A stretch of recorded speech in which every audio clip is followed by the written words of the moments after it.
छात्रों को किया साइबर अपराध के प्रति जागरूक एवं महिला सुरक्षा व बाल अपराध की जानकारी दी गई।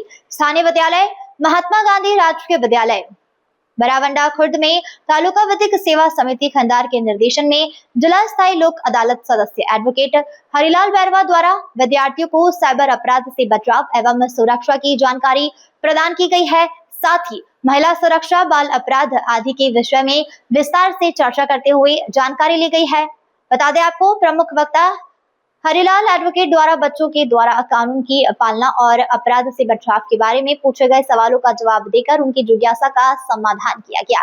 कार्यक्रम विद्यालय के प्रधानाचार्य रमेश चंद्र जाट सहित विद्यालय के समस्त स्टाफ, जिनमें रीना मीणा, सुरेंद्र अग्रवाल, भूपेंद्र स्वामी, मीनाक्षी शर्मा, भंवर सिंह, प्रतिभा शर्मा, दीपेंद्र चौधरी, भीमराज मीणा, गोविंद जाट सहित समस्त छात्र छात्राओं ने भाग लिया।